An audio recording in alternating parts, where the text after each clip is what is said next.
If you ever see a man that looks like a Gandalf ripoff holding a gift or curse sign, just turn around and pretend you didn't notice him.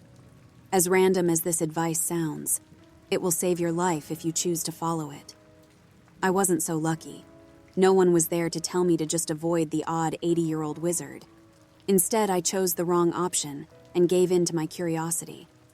You see, months ago, I just finished work and was walking back home, but then an unusual sight caught my attention. Standing right next to the nearby grocery store was a frail old man with an incredibly long gray beard, wearing a cheap blue wizard robe and a matching pointy wizard hat. When I say cheap, I mean it looked like something a kid would buy at the costume store for Halloween. It definitely wasn't something I'd expect a man that looked to be well into his 80s to be wearing. More importantly, his shaky hands were holding a small wooden sign. Gift or curse was written on the sign in big red letters. I couldn't resist, so I immediately walked up to the man and asked, "So, are you providing a service?" The man instantly responded, "Oh, I wouldn't say it's a service. You have to pay for a service. What I'm offering is free," he said with a cheerful tone. "All right, I'm interested. Tell me more," I said, genuinely curious. The man put the sign down and calmly said, "What I'm offering is a game. You can choose to play it or you can just walk away, naturally. If you decide to give it a shot and play the game, you will either win or lose. If you win, you will get a great prize. But if you lose, you will receive an equally great punishment." "Perfect. So can you tell me what those prizes and punishments are?" I asked. The old man smiled and said, "The prize is the ability to see warnings of the future.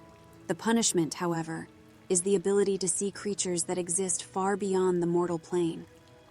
Yep, he's definitely crazy, I thought to myself. The old man reached into his right pocket and showed me a plastic card. Certified Wizard was written on the card. The so-called certified wizard winked at me and said, "As you can see, I'm a real wizard. My game is real as well.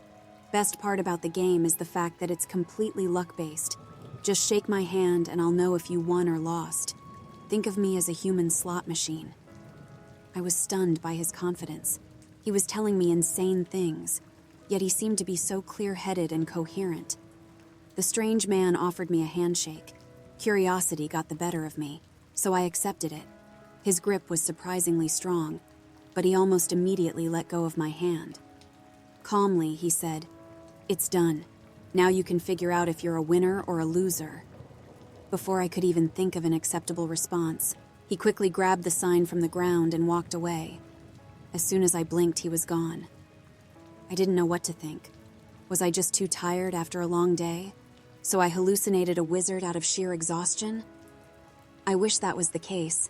Instead, I quickly realized what happened was undisputably real. Even worse, I thought I lost the game. I decided to ignore the whole experience and just go home, but for some unknown reason I had an urge to look behind me. I turned around. About 10 feet behind me was an odd creature. Its body was that of a mangled and twisted human being.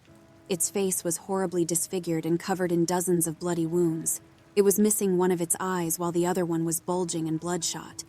The creature's jaw looked like it was shattered by a sledgehammer. Blood was dripping from its scarred mouth. Its tongue was hanging out of it like a dead earthworm.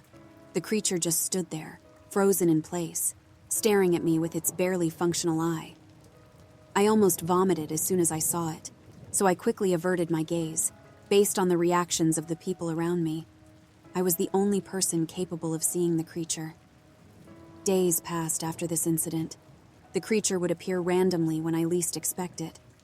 Sometimes I would see it in the mirror standing right next to me, but more commonly I'd see it in the corner of the room, just standing there and staring at me like it always does. The creature, even though harmless on paper, was destroying my mental state. I couldn't even sleep without seeing it in my nightmares. My last encounter with the creature was the most meaningful one. It was an average day like any other. I was just about to cross the street, but before I could do that, I received the all-too-familiar urge to look behind my back. As soon as I did, I unsurprisingly saw the creature once again, which in turn caused me to walk away as fast as I could, completely disregarding the fact that I was crossing the street at a red light. I don't even remember the car that hit me or how painful the hit itself was, but I do remember waking up in the hospital, feeling like every inch of my body went through a meat grinder. Later on, the doctor explained to me that I was lucky to be alive. The truck that hit me has left my body in an almost unrepairable state. It would be easier for me to list the parts of my body that aren't fractured, because there's very few of them left. As soon as the doctor let me take a good look at myself in the mirror, the only eye I had left twitched as I slowly realized that I didn't lose in the wizard's game after all.